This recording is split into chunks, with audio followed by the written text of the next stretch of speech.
the insights that help us. Lonnie and friends, we're vibing strong, bringing truth to the game where we all belong. So dull discussions, hear the passion ignite. In the world of sports, we're ready to.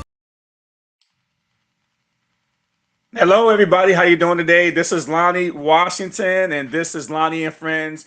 And I'm just coming to you guys because of all of the big news surrounding the Cleveland Browns game yesterday, especially specifically after the game, is probably the biggest part. Because if you're really evaluating the game itself, it wasn't really a good game to watch. It was Shador Sanders' time to start this time. Of course, him and Deshaun Watson are in a quarterback battle for the starting position for the Cleveland Browns this season.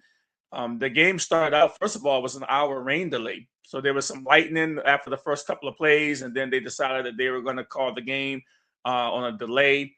If you were lucky enough to come back after the hour to watch the game, you saw, Shador Sanders take the field. He did a great job, and he was able to lead the Cleveland Browns down for some scores, made some pretty good throws. He did look pretty good to me.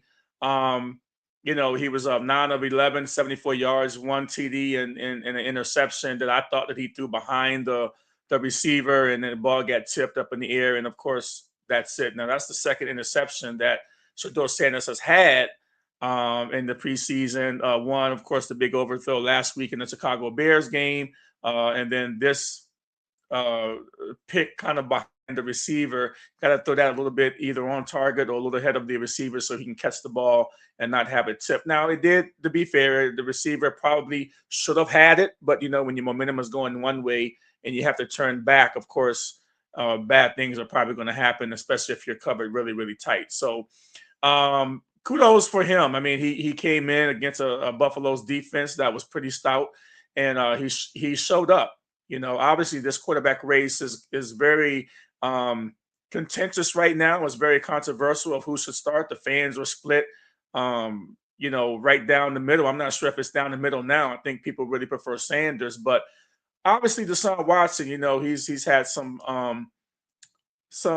issues, to say the least, coming to Cleveland Browns. And of course, everybody kind of knows the whole story. Don't need to get into that, but $260 million guaranteed contract. And now he comes into Cleveland Browns after coming off of 2 Achilles tears, and he gets the opportunity to possibly start again as a starter. Of course, they owe Deshaun Watson over $40 million this year, and it's the last year of his contract. And so a lot of people say there lies the controversy right there. The controversy is that why even have Deshaun Watson play this season when you have a Shador Sanders that's young and up and coming, and he's potentially your future? And, I think that that's a valid question. I do think, however, that, Deshaun Watson, he's probably earned the right to be in this quarterback battle up until now. And, and I don't think Sanders has quite beat him out totally, because if you were going into this season and you believe that Deshaun Sanders was far better than Watson could be, then you would not even have this whole thing going. You would just say, okay, Sanders is the starter and Watson, you're the backup, and that's how it's going to be. So I think that lies the problem. And so we've created all of this media, this big snowball media, and I kind of joke all the time on Chasing the Highlights podcast that this is pretty interesting, because they're like the Dallas Cowboys now, off-season controversies, all the things surrounding the team. You have a bunch of people doing, a bunch of clicks and stuff all over, all the media attention that it's getting. And I'm not quite sure this is really a positive thing for the team, although if you're making money off of it, you probably do think it is a positive thing. But I'm not quite sure that it's a real positive thing to have going on with this whole controversy. But the biggest thing that happened after the game was during the game is that, the Browns fans booed Deshaun Watson as he took the field in the second half. And he didn't do anything to help himself either. He didn't look good. He was 5 of 12, 36 yards and one interception, and that kind of really made the booze really come down after that. But people also are reading a little bit too much into it, especially if you're thinking that Deshaun Watson he wasn't out there with the first team offense. He was continuously under pressure, and the Buffalo Bills second and third team literally pummeled the Cleveland Browns team into the ground. I mean, you just look at the score overall; they got totally dominated in this game. And so, you want to put a lot on Deshaun Watson because, of his stats and how he looked and how he played. I mean, I don't think, Sanders played that much better last year when he was with the third team. And you can actually see now that if you have any amount of injuries along that offensive line this year for the Browns, it don't matter who will start. They will struggle. If any of the main guys go down on that offensive line this year, they are going to struggle because you can clearly see that they don't have the talent and depth along that offensive line when you start getting to the second and third string players. There's going to be a lot of quarterbacks under duress, regardless who starts this year for them. But back to the booing of the game, and I think that's where this whole thing started. That's what kind of on a Sunday you got me here on Lonnie and Friends talking, and I tried to get a few people on the podcast this morning, but everybody was busy. And if you're a Browns fan and you want to come on, you're busy. You don't want to talk about it right now. But if you're not a part of the Browns dog pound or a fan of the Browns, you're going on about your Sunday. You don't even want to hear about this crap because chances are your team is getting prepared for the preseason, the final preseason game, and going on into the season. And your outlook for your team is probably a lot better than what the Browns' outlook is going to be this season. So you don't really want to talk about the Browns. I get that. The Browns have not been the franchise. They've been a battered franchise for a good about of 30 years. They did have some success, for a couple of years when Stefanski, went to the playoffs, and the defense was really solid last year. But overall, quarterbacks that go to the Browns, and I do preface this by saying the same thing about the Washington Redskins / Washington Commanders, which I'm a big fan of. The same thing, happens to the Redskins and the Commanders up until Jaden Daniels came on the scene 3 years ago. And until the Browns actually go into the draft and get a franchise quarterback, which I know the fans thought that they had that with Deshaun Watson when they paid him all this money and gave up all these draft picks for him and set the franchise back. But the franchise have slowly recovered over the years. They got two first round draft picks next season, and I think that the Browns had a great draft last year. I've been saying this, on a lot of the other things that I've been saying about the Browns. I thought that they had one of the best drafts, especially at wide receiver, and they did get a lineman, in the draft. So I did think they do have some things pointing up, but until they solve this quarterback issue for good, they are going to struggle with the franchise. Everybody knows that if you do not have a franchise quarterback, you will struggle. All right. And so, the boos. I'm sure the boos weren't good. Deshaun Watson, he felt some type of way. After the game, Deshaun Watson expressed his feelings to the reporters after the boos came down after the game. And so, it wasn't good. We're just going to take a quick look about a few from the clip here. This is from the Akron Beacon Journal, and let's hear a minute here of what Deshaun Watson had to say after the game and his feelings towards all the boos. The big thing is, I think you guys know too. I think the whole world knows. It has nothing to do about performance. It's a little bit personal than that. So I think it's a disrespectful thing. So yeah, I mean, I'm gonna keep whatever I feel with me and my family internally on how I feel about that. Yeah, so we won't. But don't you think, Deshaun, that winning and playing better would eliminate some of that booing? Last time I played on this field, I tore my Achilles. And that same fan base, they cheered when I got hurt. So does that have to do with what does that have to do with anything about performing? When a person get hurt, especially for their own city, and they cheer. Does any of that make you regret coming here? Nah, I don't regret anything in my life. I think the Lord put me through situations for a reason, so I don't regret anything at all. But I had different thoughts of how it was going to be, but it is what it is. Sometimes the tables turns. And, I'm patient enough because I'm a child of God to wait for that time to change. So I'm not tripping. I'm not tripping.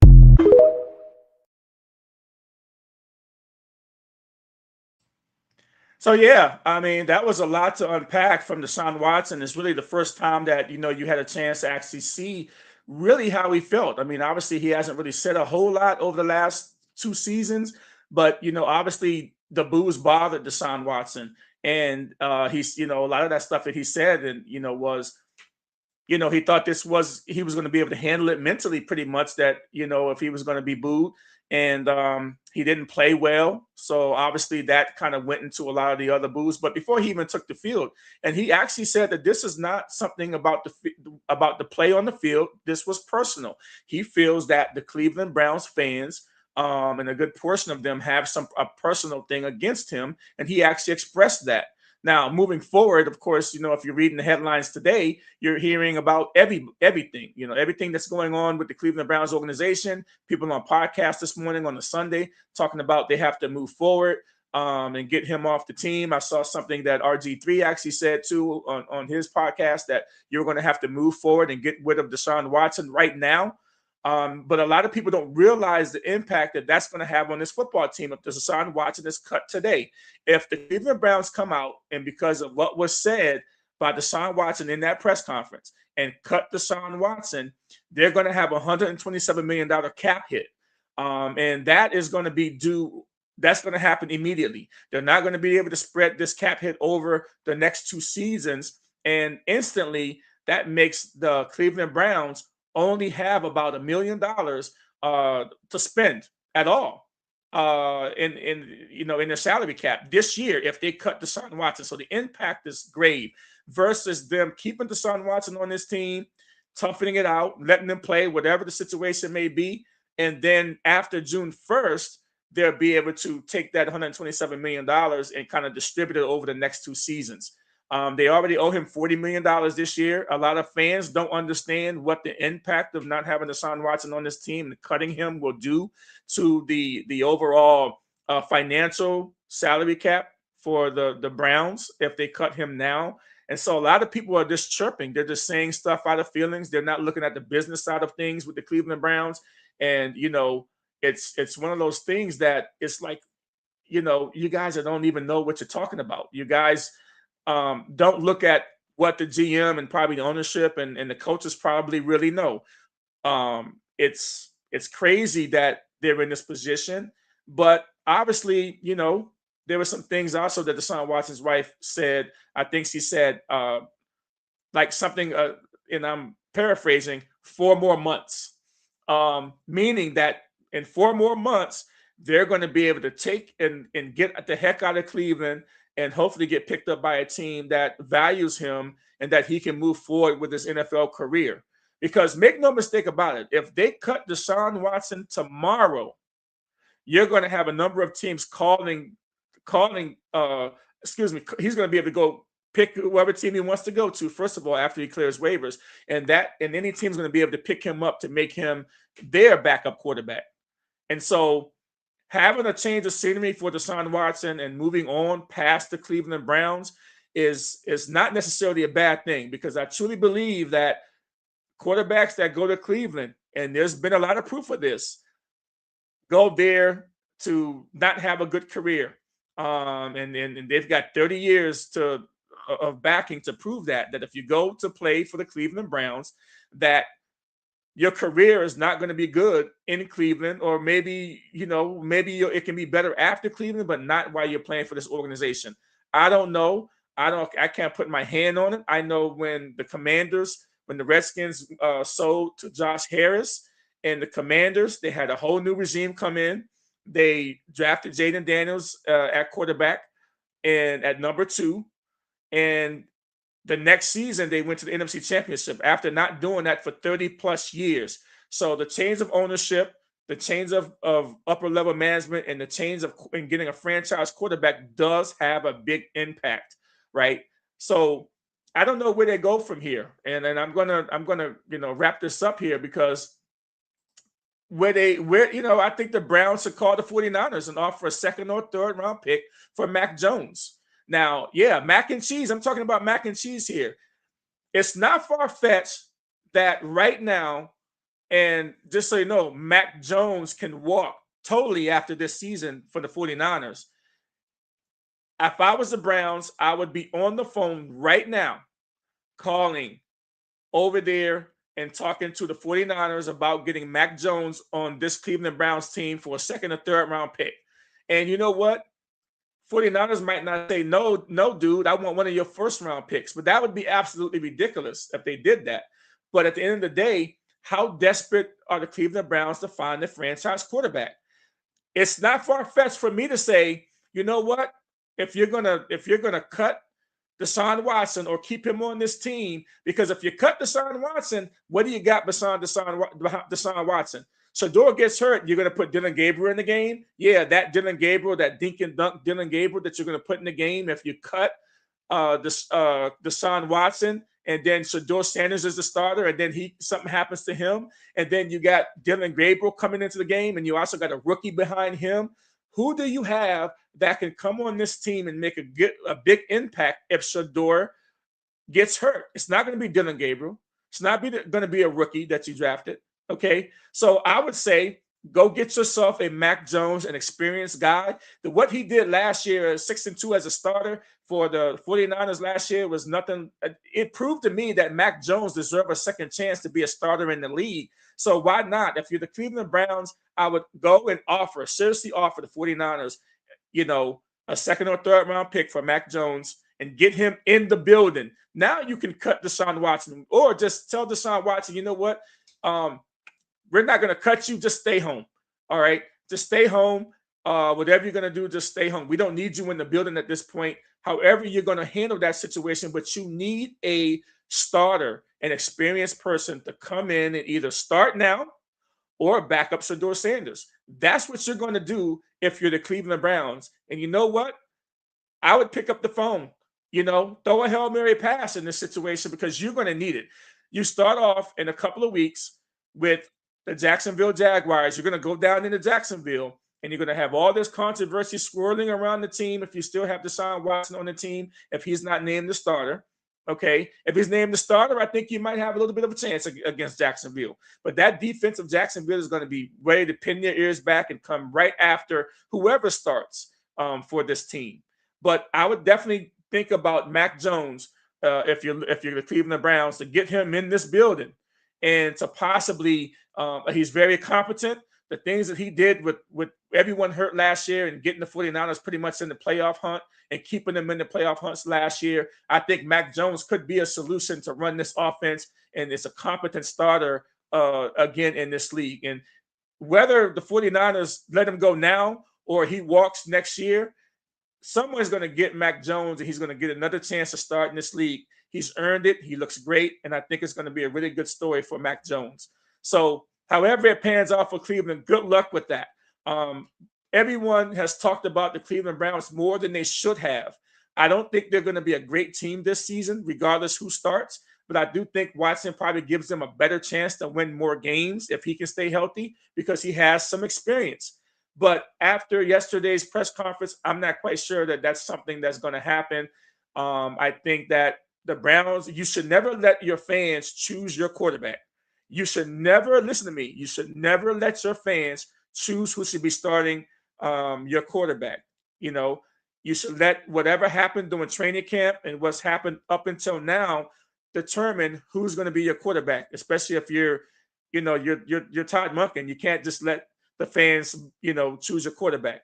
Have a conversation with Deshaun Watson, see where his head is, see if he's still a possible, does he still want to be in this conversation to start for the Browns? If not, you move on with Shador Sanders. But you better be on the phone with someone to get the quarterback in there. And I'm saying Mac Jones because he's the only one that I think that could come in right away and start and put this team on his back and actually play very well to get them a lot more wins. They have talent at the wide receiver position, at the tight end position. The line's been a little shaky this preseason, but I think overall, if you're doing that, if you're the Browns, I think it makes a lot of sense, and it's not really far-fetched. And so with that being said, guys, I'm going to go ahead and hop off of here.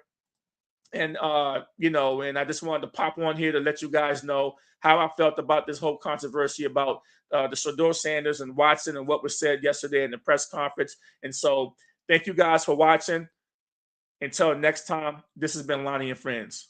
Peace. Needing love in this crazy life race. And Lonnie and Friends, you'll always have a place. So as we close this chapter today, remember